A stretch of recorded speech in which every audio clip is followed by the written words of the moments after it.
정신 건강을 연구하는 의사 데이비드 핑크라는 분이 이 정신적으로 사람들이 안정과 평화를 위해서는 꼭 네 가지가 필요하다라고 얘기했습니다. 그 중에 하나가 일이라는 것이, 사람들이 일할 수 있는 터전이 있다고 하면, 또 일거리가 있다고 하면 그 사람은 정신적으로 안정과 평화를 얻을 수 있겠고, 두 번째는 놀이라고 합니다. 사람이 좀 쉼을 얻고 또 놀아야 되는데 이 쉼이 있으면 좀 많이 정신적으로 건강하다는 것이죠. 그런가 하면 세 번째로는 사랑입니다. 사랑할 대상이 있고 또 사랑받을 수 있는 관계가 있다고 하면 정신적으로 건강하다라고 볼 수 있는데, 그리고 마지막에 이분이 참 특이하게 네 번째, 이 정신 건강을 위해서, 정신의 안정과 평화를 위해서 꼭 필요한 균형 중에 네 가지가 있는데 그 중에 마지막 네 번째가 예배라는 것이죠. 예배. 이분이 의사예요. 목사가 아닌데 이 정신건강학 의사가 사람의 정신과 또 평화를 위해서는 반드시 필요한 네 가지 중 하나가 예배라는 거예요. 참 이 부분에 대해서 굉장히 주목이 되는데요. 우리는 사실 육적인 삶을 살아가는 존재가 아니라, 육적인 삶뿐만 아니라 영적인 존재이기 때문에 영적으로 우리가 건강해야 되겠죠. 육적으로도 건강을 해야 되겠지만 영적으로도 건강해야 되는데, 영적으로 건강하다는 것은 곧 그분이 예배 생활을 잘 한다는 것이죠. 사랑하는 여러분, 예배는 우리의 영적 생활의 기본인 줄 믿습니다. 어떻게 보면 우리는 예배에 살다 예배에 죽는 것 같아요. 여러분, 태어나면 출생 예배, 100일 있으면 100일 예배, 돌지라면 돌 예배, 학교 들어가면 입학 예배, 졸업하면 졸업 예배, 결혼하면 결혼 예배, 또 아이 낳으면 또 무슨 예배, 또 여러 가지 축하들 예배 하다가 마지막에 무슨 예배 드립니까? 그런 예배 드리죠. 네. 이렇게 우리가 살다 보면 어떻게 보면 예배가 떠날 수 없는 것 같아요. 그래서 우리가 예배가 생활이 되었고 또 예배가 생활이 되는 것이 정상인데, 제가 여러분에게 한번 질문해 볼게요. 여러분 평생에 예배를 몇 시간 드릴 것 같습니까? 몇 시간? 우선 횟수를 보게 되어지면 1년이면 보통 100번 이상 예배 드린다고 합니다. 1년에 52주라고 하니까 주일 예배뿐만 아니라 수요예배, 또 금요 예배 이렇게 모이면 뭐 100번 아니라 150번도 모일 수 있고, 더기다 새벽 예배까지 나오면 더 많이 모이죠. 또 드리죠. 근데 이거를 시간으로 계산하신 분이 있어요. 시간으로. 그래서 이분이 70평생 산다고 하면 지금 훨씬 더 많이 사는데, 사람들이 70평생 얼마만큼 예배의 시간을 보내느냐? 1년 반이래. 1년 반. 그러니까 우리가 살아간 평생이 최선을 다해서 예배 드리는 시간이 합치면 그게 1년 반이라고 합니다. 일하는 데는 20년, 또 자는 데도 20년, 뭐 이렇게 여러 가지 시간을 내는데 그 중에 예배 드리는 시간이 1년 반이라는 부분이 참 마음에 와닿습니다. 여러분, 우리 살아간 평생 1년 반 이 예배 드리는 시간, 우리가 이걸 놓치지 말고 우리가 정말 예배를 다하여서 정말 다하여서 예배 드렸으면 좋겠다, 그런 마음이 크게 다가오는데요. 여러분, 예배를 쉽게 생각해서는 안 되는데, 예배는 아무나 드릴 수 있는 것이 아니라 성도만의 특권입니다. 여러분, 그래서 우리가 예배를 어떤 일보다 중요하죠. 일평생 20년 일하는데 그 20년 중에서 1년 반의 예배를 너무나도 소중히 여기고, 너무나도 소중히 여길 뿐만 아니라 사랑해야 되는 것이죠. 김남주 목사님 쓴 책 중에 예배의 감격에 빠져라, 그런 책이 있는데요. 그 책에 보면 이 예배를 드리는 교인들의 여러 행태를 설명한 재밌는 부분이 있어요.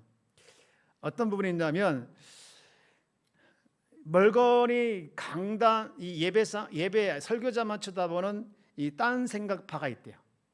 그리고 주보에 밑줄을 긋고 교정까지 하는 읽기파가 있대요. 그리고 예배가 시작되면 졸고 끝나면 깨는 수면파가 있대요. 그리고 수시로 시계에 들여다보는 시간 절약파, 옆 사람과 글로 대하는 쪽지파, 예배 후에 회의를 준비하는 회의파, 예배 시간에 성경 읽기로 시간을 때우는 독서파, 주위에 있는 아기의 눈을 맞추고 아기에게 집중하는 유모파, 설교 꼬투리 잡기에 혈안이 되어 있는 시험 채점파, 처음부터 끝까지 팔짱을 끼우고 구경하는 관람객파, 이런 천태만세 예배 형태를 이렇게 재밌게 표현했어요. 하지만 이런 분들은 예배를 드리는 것이 아니라 예배를 견딘다라고 합니다. 사랑하는 여러분, 우리는 예배를 드리는 자가 되어야 되지 예배를 견디는 자가 되지 않기를 축복합니다. 그래서 하나님은 이사야 선지를 통해서 이렇게 말을 했어요. 이사야 1장 12절 그리고 13절에 보면 이렇게 말하고 있어요. 책망인데요. 너희가 내 앞에 보이려 오니 이것을 누가 너희에게 요구하느냐? 내 마당만 밟을 뿐이라. 13절 헛된 재물을 다시 가져오지 말라. 분향은 내가 가증히 여기는 바요 월삭과 안식일과 대회로 모이는 것도 그러하니 성회와 아울러 악을 행하는 것을 내가 견디지 못하겠노라. 예배를 다 받아주지 않는다라는 것이죠. 오늘 하나님은 예배를 견디는 자가 아니고 또 예배의 구경꾼이 아니고 예배 찾으신 자, 그 예배자 한 사람이 되어서 예배 드리는 자를 지금 하나님께서는 기억하시고 또 하나님은 그 예배 드리는 자를 받으시는 줄 믿습니다. 오늘 저는요 이 요한계시록을 통해서 이 예배의 몇 가지 중요한 교훈을 한번 살펴보기를 원하는데, 우선 교훈을 보기 전에 첫 번째로 봐야 할 것이 뭐냐? 이 예배의 대상인 하나님이 어떤 분인가라는 것이죠. 여러분, 예배의 대상은 당연히 하나님이시잖아요. 그 하나님은 어떤 분이냐? 여러분 1절 한번 보시겠습니다. 1절에 보면 이렇게 표현되어 있죠. 1절 시작을 이 일 후에 내가 들으니 하늘에 허다한 무리의 큰 음성 같은 것이 있어 이르되 할렐루야 구원과 영광과 능력이 우리 하나님께 있도다라고 되어 있죠. 하나님은 어떤 분이십니까? 구원과 영광과 능력이 있으신 분이라는 것이죠. 그러니까 우리가 예배드리는 하나님은요 우리를 구원해 주신 하나님이라는 거예요. 그러니까 우리가 예배드리는 대상은 우리를 구원해 주신 하나님께 예배드리는 거예요. 그리고 2절 말씀을 보면 이렇게 시작하죠. 그의 심판은 참되고 의로운지라 라고 있습니다. 하나님은 이 세상을 심판하신 하나님이신, 악에 대해서 심판하고 하나님을 거역하시는 것에서 심판하신 하나님을 우리가 기억하고 예배드리는 것이죠. 그리고 쭉 내려가면요 6절에 하나님에 대해서 이렇게 소개하고 있는데, 여러분 우리 집에 계신 분들도 한번 같이 읽어봤으면 좋겠는데요. 자, 함께 읽어봅시다. 시작. 또 내가 들으니 허다한 무리의 음성과도 같고 많은 물소리와도 같고 큰 우레소리와도 같은 소리로 이르되 할렐루야 주 우리 하나님 곧 전능하신 이가 통치하시도다. 아멘. 하나님은 어떤 분이십니까? 통치하시는 분이시다라는 것이죠. 그러니까 우리가 지금 예배드리는 예배의 대상이신 하나님은 세상을 통치하고 나를 통치하시는 분이시고 나를 통치하시는 그분 앞에 우리가 예배드리는 것이죠.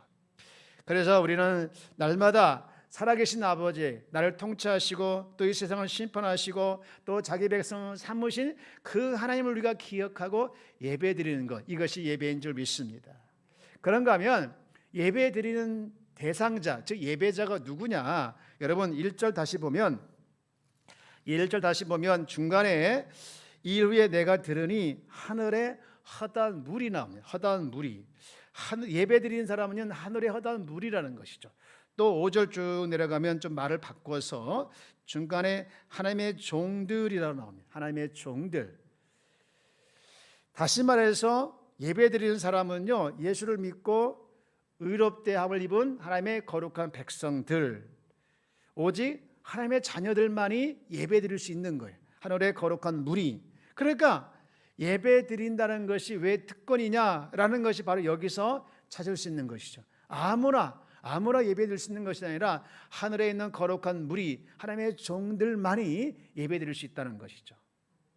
그래서 우리는 세 번째로 우리는 어떻게 예배드릴까 이제 교훈하고 있는데, 이제 여기 여러분 1절부터 우리 8절까지 말씀 읽었지만 이 말씀을 쭉 읽어보면서 할렐루야가 많이 나옵니다. 할렐루야 이게 많이 나오는데, 할렐루야 예배한다는 것은 곧 무엇을 의미하냐? 쉽게 얘기해서 찬양과 경배로 예배한다는 것이죠. 여기 보면 1절도 큰 소리로, 또 6절에 보면은 우리 소리와 같은 소리로 하면서 큰 소리로 예배드리고요. 또 4절도 보면은요 엎드려 경배하고 있습니다. 내 생물이 엎드려 보좌 앞에 또 7절도 보게 되어지며 엎드려 경배하고 있는 것을 보게 되어집니다. 여러분, 이렇게 오늘날 우리는 아무에게 예배하는 것이 아니라 하나님의 선택받은 백성들만이 하늘에 계시고 세상을 통치하시고 심판하시는 그분에게 찬양과 경배로 예배할 수 있게 되는 특권이 있는 줄 믿습니다. 여러분, 우리는 이게 이제 하늘에서 우리가 영원히 드릴 예배지만 우리가 살아가는 삶의 현장도 우리가 예배를 날마다 드리지 않습니까? 이게 바로 우리가 천국에 가서 드려야 할 예배를 우리가 지금 연습하고 있는 거예요. 여러분, 그런데 이렇게 예배 드리는 것처럼 귀하고 또 예배 드리는 것처럼 소중하고 또 예배 드리는 것처럼 가치 있는 것이 어디 있겠습니까? 작년에 한참 비대면 예배 드리다가 잠깐 풀려서 이제 대면 예배 드렸던 적이 있었죠. 그때 예배 드리러 오신 분들이 한결같이 너무너무 감격스럽게 예배 드렸어요. 울기도 하시고 너무너무 그 감격을 표현하는데 어떻게 표현할 수 있는 방법이 없어서 정말로 예배를 사모하고 또 사모했던 분들의 예배 드린 모습이 제가 생생하게 기억이 나요. 오늘 이렇게 이제 첫 비대면 예배를 드리면서 너무나도 그 시절이, 그 시간이 소중했다 생각이 되어져요. 여러분, 우리가 지금 어쩔 수 없이 이렇게 비대면 예배 드리지만 우리는 천국에서 들어가 함께 모든 믿는 자들이 예배 드리는 것을 지금 연습하고 있다는 것을 우리가 기억하며 예배에 최선을 다하시고 예배에 정말 정중하게 준비해서 예배 드리는 일에 우리가 최선을 다하는 우리 귀한 성도가 다 되어지기를 주 여러분 축복합니다.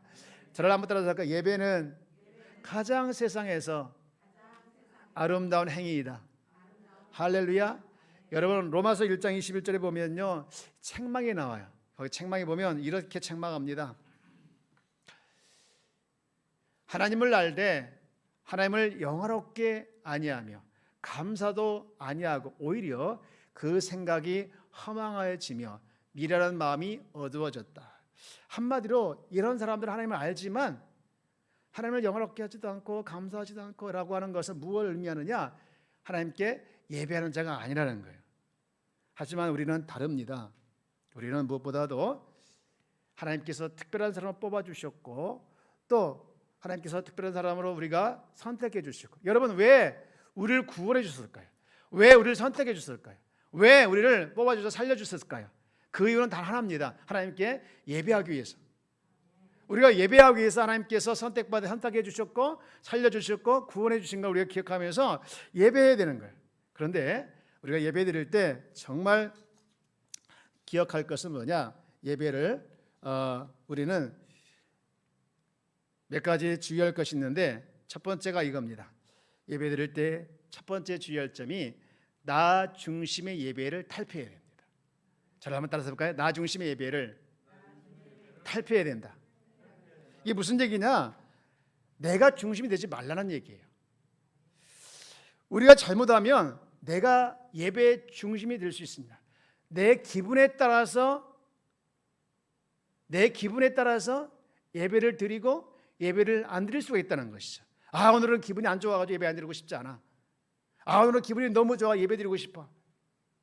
여러분, 기분에 따라서 마음이 열리기도 하고 기분에 따라서 마음이 다치기도 하고 또 때로는 적극적이기도 하고 때로는 방관자가 되기도 합니다. 이거요, 여러분, 기분에 따라서 감정에 따라서 환경에 따라서 수시로 예배드리는 태도가 바뀐다고 하면 그거 굉장히 위험한 일이에요. 여러분요, 예배는요 자기 소원을 이루는 시간도 아니고 내 필요를 채워주는 시간도 아니에요. 여러분, 하나님께 우리가 예배드리는 가장 강력한 이유는요, 하나님은 예배의 대상자가 되기 때문에, 그 어떤 이유를 다 떠나서 하나님은 우리의 예배의 대상자가 되기 때문에 우리가 예배드리는 줄 믿습니다. 내 소원이 이루어지지 않고 내 필요가 채워지지 않을지라도 우리의 예배의 대상자 되시는 분께 우리가 예배드리는 것은 너무나 당연한 거예요. 그런 의미에서 봤을 때 예배 시간에 내가 은혜를 받았고 예배 시간에 내가 은혜를 받지 못했고 이건 결코 문제가 되지 않습니다. 여러분, 우리가 예배가 은혜 받는 조건이 된다. 내가 오늘 예배 드리는 목적은 은혜 받기 위해서 이렇게 시작한다면 예배의 출발이 잘못된 거예요. 예배를 드리다 보면 은혜를 받을 수도 있고 또는 은혜 받지 못할 수 있습니다. 그러나 은혜 받는 기준이 예배의 출발이 돼서는 안 되는 거예요. 사랑하는 여러분, 하나님께서 나를 구원해 주시고 사랑해 주시고 나 같은 사람을 오늘 또 선택해 주셔서 나를 통해서 예배받기 원하시는 그 하나님이기 때문에 우리가 은혜를 떠나서 우리는 마땅히 하나님을 찾아서 예배 드려야 될 줄 믿습니다. 오늘도 우리의 출발점은 은혜의 출발이 아니라 내게 은혜를 주셨기 때문에 이게 출발이 아니라 우리 하나님은 나의 예배의 대상이기 때문에 우리의 예배 대상이기 때문에 여기서부터 우리가 출발하는 귀한 성도가 되기를 주의 이름으로 축복합니다. 만일 여러분들이 예배 가운데 은혜를 조건으로 내세운다고 하고 있다면, 그러면서 예배 드리고 있다면 여러분 성령의 인도를 받아서 고치시길 바랍니다. 한 부부가 예배를 마치고 아까 읽었던 책에 나온 얘기인데 이제 집에 가면서 했던 얘기예요. 아내가 남편한테 이야기합니다. 여보, 오늘 김지사 차 바뀐 거 봤어? 아니, 못 봤는데. 에이, 또 이어서 말합니다. 여보, 오늘 우리 교회 장로님 부인이 옷 새로 산 거 봤어? 못 봤어? 에, 못 봤는데? 바꾸고 새로 샀어? 에이, 다시 아내가 물어봅니다. 여보, 오늘 설교하신 목사님의 넥타이가 좀 삐뚤어진 거 봤어? 못 봤어? 아니, 전혀 못 봤는데. 뭐야? 이 아내가 열받아가지고 남편에게 또 물어봅니다. 그래? 그럼 오늘 성가대, 거기 성가대 중에 그 성가대 김지사 입술에 루즈 바르는데 그거 조금 진한 거 봤어? 못 봤어? 그렇게 물어봤어. 아니, 전혀 못 봤는데. 아니, 당신은 예배 시간에 뭘 본 거야? 좋은 거야, 잔 거야, 뭐 한 거야? 그랬더니 이 남편이 이렇게 말을 하더라는 거예요. 나는 오늘 목사님이 설교하실 때 나를 위해서 돌아가신 예수님 십자가가 눈을 가리워서 눈물만 났지라고 대답했다는 겁니다. 아내는 예배를 보았습니다. 그러나 남편은 예배를 드렸습니다. 오늘 예배는 보는 겁니까? 드리는 겁니까? 물론 예배 드리다가 보이는 게 많아요. 설교자도 보이고 뭐 애가 우는 소리도 들리기도 하고 좀 신경 거스리는 것도 보이기도 하고 들리기도 하고 또 뭐 찬양 인도자가 보이기도 하고 뭐 여러 가지 보일 수도 있죠. 사람의 스타일 뭐 이런 것 저런 것 보일 수 있지만, 그러나 보이는 것에 집중하다 보면 예배에 성공할 수 없어요. 오늘 예배의 주인공이 누굽니까? 오늘 예배의 대상자가 누굽니까? 오늘 살아계신 하나님께서 이 예배 가운데 있다는 것을 우리가 기억하며 우리가 그분께 집중해야 될 줄 믿습니다. 그게 바로 예배의 성공자인 줄 믿습니다. 우리가 예배를 가장 성공스럽게 드리는 가장 첫 번째 출발점이 바로 보이는 것을 보려고 하지 말고 이 예배 가운데 이 계시는 그 하나님께 집중하며 그 하나님께 예배 드리는 것에 우리가 집중하기를 주의 이름으로 축복합니다. 두 번째로 우리가 주의할 것이 있다면 병든 예배가 되어서는 안 된다는 것이죠. 여러분, 우리가 잘못하면 예배가 사람들에게 보여주려고 하는 예배가 있어요.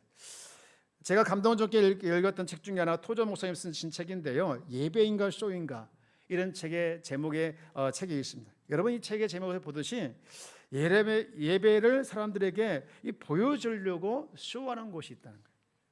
이게 병든 예배라는 거예요. 여러분, 예배는요, 병든 예배가 되지 않기 위해서는 하나님의 임재가 있어야 되는 거예요. 우리가 이 찬양도 하나님의 임재 속으로 들어가기 위한 것이죠. 여러분, 예배는 교회의 심장과 같은데 심장과 같은 예배가 되기 위해서는요, 그 예배 속에 임재가 있어야 되는 것이죠. 여러분, 심장이 잘 때야 뭐가 원활하게 돌아가죠? 피가. 그렇죠. 교회 예배가 정말로 하나님 임재한 예배가 될 때 각 기관에 또 각 부서에 또 각 교회의 어떤 프로그램들이 제대로 돌아가서 아름다운 결과가 일어나는 거죠. 그런데 그 예배의 심장, 교회 심장이 예배가 잘 하나님 임재가 없고 그냥 쇼만 하고 쇼같이 하는 모습이 있다고 하면 모든 프로그램의 열매 같지 않을 거예요. 그런가 하면 두 번째로 이 병든 예배가 되지 않기 위해서는요, 가장 중요한 것인데 따라서 마음으로 드려야 한다. 하나님이 들으신 예배는요, 우리의 마음이 따라가는 예배가 돼야 돼요. 쉽게 얘기해서 마음을 담은 예배가 될 때 그 예배를 하나님께서 기뻐하신다는 것이죠. 여러분, 잠언서 23장 말씀해 보면 26절에 하나님께서 요구하는 게 한 가지 있어요. 내 아들아, 내 마음을 내게 주며 무엇을 달라고 하고 계십니까? 마음을 달라. 우리 하나님은요, 오늘 예배드리는 여러분의 마음을 주께서 받으시길 원하는 줄 믿습니다. 온라인 예배 드릴 때 참 중요한 건데요, 어떤 때 보면요, 이 예배를 시청하는 듯이 예배 드릴 때가 있습니다. 여러분, 온라인 현장이라 할지라도 그곳에서 마음을 다하여 예배 드리길 원합니다. 하나님은 우리 마음을 받으시길 원하시고 있음을 기억하시면서 여러분 마음 드리는 것을 놓치지 않기를 원하는 거예요. 어느 주일학교 지부 아이 얘기인데, 이 아이가 교회 가서 선생님한테 그걸 배웠어요. 여러분, 우리 어린이들은 예배 드릴 때, 하나님은 예배 드릴 때 마음을 받아준다 했거든요. 그러므로 우리 어린이들 항상 예배 드릴 때 마음으로 예배 드리십시오, 마음을 다해서 예배 드리십시오, 이렇게 배운 거예요. 이 아이가 그걸 배우고서 집에 가서 무슨 일을 했냐면요, 몸무게를 쟀어요. 그런데 어제도 몸무게 쟀던 아이가 교회 갔다 오면 오늘 또 몸무게 재는 거예요. 그래서 엄마가 물었어. 야, 너 왜 교회 갔다 오자 몸무게 재냐? 어제도 쟀잖아. 엄마, 교회 우리 선생님이 예배 드릴 때 우리는 마음을 다해서 예배 드리라고 했기 때문에 내가 교회 예배 드릴 때 마음을 다 드렸거든. 마음을 다 드렸어. 그래서 마음을 다 드린 다음에 내 몸무게가 얼마나 되는지 한번 확인하려고 이렇게 몸무게 재봤다는 거예요. 여러분 참 예쁘죠? 어린아이 같지 않으면 너희가 천국에 갈 자가 안 된다 했어요. 그러니까 우리가 이런 순수한 마음이 참 필요한 것 같아요. 이제 마지막으로 우리가 정말 온전한 예배자가 되기 위해서는요, 제가 오늘 말씀을 통해서 세 가지를 드리고 싶은데, 첫 번째는요, 우리는 준비를 해야 합니다. 예배를 준비해야 된다. 시편 130편 5절 말씀에 보면 이렇게 말씀하고 있어요. 나 곧 내 영혼은 누구를 기다리며? 여호와를 기다리며 나는 주의 말씀을 바라라. 내 영혼은 여호와를 기다린다. 근데 그 기다림이 마치 누구와 같으냐? 6절 말씀 볼래요? 파수꾼이 아침을 기다림보다 내 영혼이 주를 더 기다리나니 참으로 파수꾼의 아침을 기다림보다 더 하도다. 파수꾼이요, 아침을 왜 기다리겠습니까? 왜 기다립니까? 왜 기다립니까? 아침이 돼야 일이 끝나고 쉬니까. 빨리 아침이 왔으면 좋겠다, 그 힘든 시간을 빨리 지내고 빨리 쉬었으면 좋겠다는 마음이 크잖아요. 파수꾼이 아침을 기다리는 것보다 더 크게 기다리는 것이, 이게 바로 예배를 준비한 자의 모습이라는 거예요. 여러분, 우리는 예배를 기다리며 준비하는 자가 되어야 될 줄 믿습니다. 주일이 빨리 왔으면 좋겠다. 예배 시간에 빨리 왔으면 좋겠다. 예배를 통해서 내가 하나님께 영화롭게 해야 되겠지. 하나님 보좌 앞으로 내가 달려가야 되겠지. 하나님의 예배를 통해서 시온의 대로를 향해 내가 달려가야 되지. 예배를 통해서 하나님 살아계심을 맛보며 정말로 그것 때문에 기뻐하며 춤을 춰야 되지. 그런 기대의 마음을 가지고 정말로 하나님의 음성을 듣고 성령의 놀라운 능력이 임할 때 내 마음의 상처나 염려와 걱정이 다 시슬시슬 사라지겠지 하면서, 여러분, 예배를 기다리고 준비하는 자에게 하나님의 놀라운 은혜가 있게 될 줄 믿습니다. 그러다 보면 예배를 준비하고 예배를 기다리다 보면 당연히 뭐 하겠습니까? 기도하겠잖아요.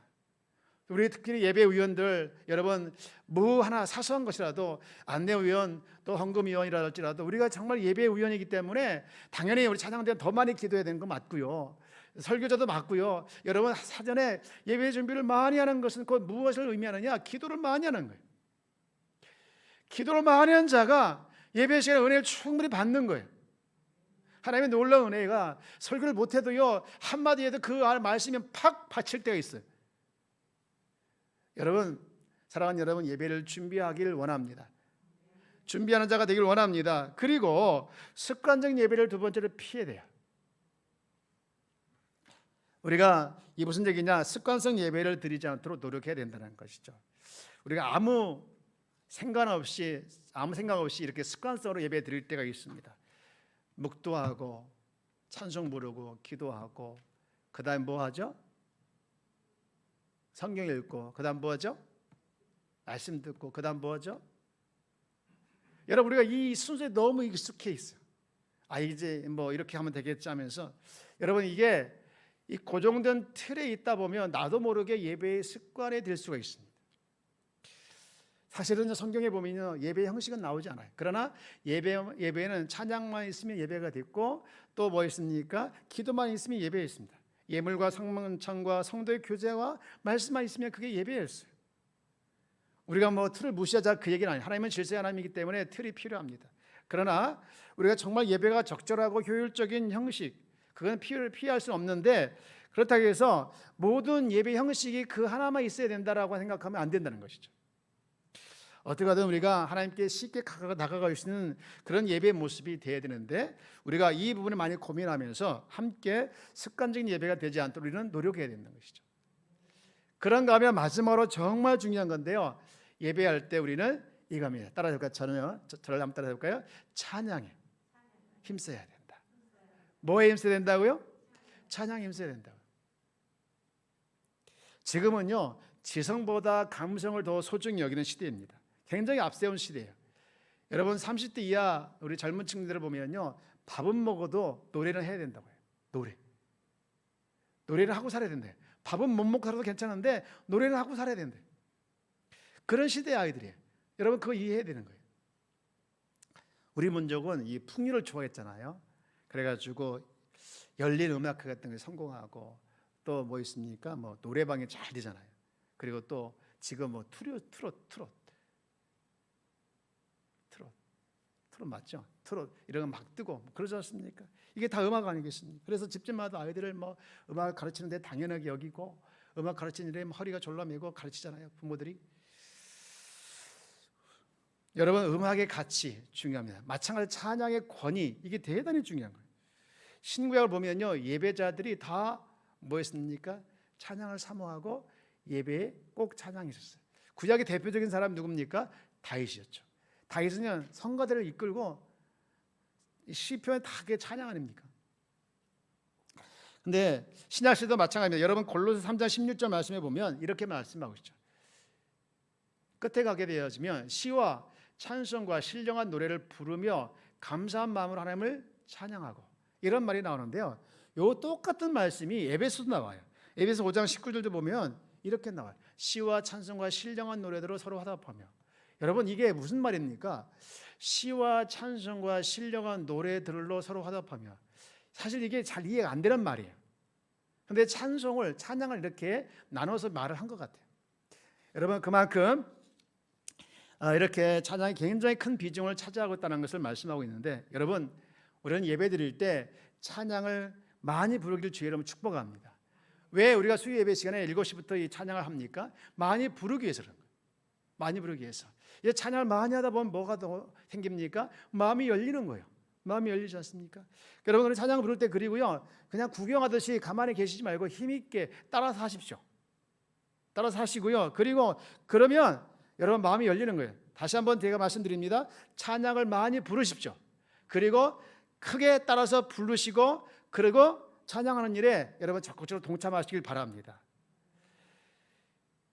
이게 이 찬양을 하다 보면 아는 찬양이 나올 수도 있고 모르는 찬양이 나올 수 있지 않습니까? 성도들이 이상해요. 아는 찬양에는 은혜를 받아요. 근데 모르는 찬양에는요, 입을 딱 다물고 구경만 해요. 그래서 그날 그 찬양의 비중이 모르는 찬양이 많이 나오면 성도들은 찬양 별로 은혜 못 받았어 이래. 근데 그날 찬양의 비중이 내가 말한 게 많이 나오면 오늘 찬양 많이 은혜 받았어라고 이렇게 얘기합니다. 여러분 모르는 찬양이 나와도 그냥 가사가 뜨잖아요. 우리 교회 얼마나 친절한지 몰라요. 가사가 다 떠요. 가사가 뭐 한다고요? 다 떠요. 날아다니잖아요. 떠가지고 어디로? 내 눈으로 막 날아다니는 거예요. 그걸 보고 가만히 있으라는 거예요. 잡으십시오. 눈으로 꽉 잡고 그것을 따라서 입으로 뱉는 거예요. 여러분 이걸 표현하고 해야 되지요. 자꾸 이게 알게 되는 것이죠. 여러분 아는 것만 자꾸 부르면요 힘들어요. 이 찬양을 짜는 분들이요, 이 콘티를 짜는 분들이라고 하죠. 얼마나 고민이 많은지 몰라요. 이게 포커스를 누구에 되는지, 젊은 층에 둬야 되는지 아니면 장년층에 둬야 되는지, 이 장년층에 두다 보면 젊은 층이 조금 덜 따라올 수 있고, 또 젊은 층에 두다 보면 이 장년층이 맨날 지들 좋아하는 것만 노래 부르네 이러면서 핀잔한단 말이죠. 굉장히 힘들어요. 제가 다 알아요. 여러분 그래서 적당히 섞는데 때로는 어쩌다 보면 이 찬양이 모르는 곡이 좀 더 많이 갈 수 있고 또 아는 게 작을 수도 있지만 중요한 것은요, 찬양에 여러분 몰입하기를 축원합니다. 모르는 곡이 떠올지라도 가사를 따라하다 보면 되지 않습니까? 저는 모르는 곡이 나올 때 가사에 너무나도 많이 이렇게 심취하다 보면 가사 자체 막 은혜가 돼요. 사랑하는 여러분, 오늘 우리가 성경에 보면 바울과 실라가 옥에 갇혔을 때 어땠습니까? 그들이 찬양을 통해서 옥문이 열렸습니다. 사랑하는 여러분, 오늘 또 우리가 찬양할 때 내 앞에 갇혀있는 옥문 같은 것들이 열려지는 역사가 일어날 줄 믿습니다. 여러분, 불안의 쇠사슬, 염려의 쇠사슬, 공포의 쇠사슬 다 풀려나는 역사가 어디서부터 일어납니까? 찬양을 많이 할 때 일어날 줄 믿습니다. 찬양을 많이 하십시오. 찬양이 곧 예배인 줄 믿습니다. 찬양이 곧 곡이 있는 기도인 줄 믿습니다. 이제 말씀을 마치고자 합니다. 사랑하는 여러분, 예배를 바로 드리길 주의 이름으로 축복합니다. 하나님 앞에 바로 나가길 원합니다. 하나님 앞에 나가서 빈 마음을 가지고 설 때 하나님께 우리가 정말 높여드릴 때 하나님은 그 예배를 흠양하여 주시는 줄 믿습니다. 아무나 예배 드리는 자가 아니에요. 아무나 예배 드릴 수 있는 자, 우리는 특권을 가지고 있는 자예요. 여러분, 오늘날 많은 분들이 예배 자리에 떠나 있습니다. 너무나 안타깝습니다. 그래서 그저 자기 좋을 때를 살아가는 사람이 너무 많아요. 우리는 그들이 온전한 예배자로 돌아오기 위해서 기도하고 또 기도해야 되는데, 더 중요한 것은 내가 먼저 온전한 예배자로 바로 서야 되는 겁니다. 내 가정에서 내가 먼저 서야 되는 것이고, 내 목장에서 내가 먼저 서야 되는 것이고, 내 교회 안에서 내가 먼저 서야 될 줄 믿습니다. 오늘 우리는 하나님을 기억하며 또 예배를 기억하며 예배자로 살아내는 우리 귀한 성도가 다 되어지기를 주의 이름으로 축원합니다.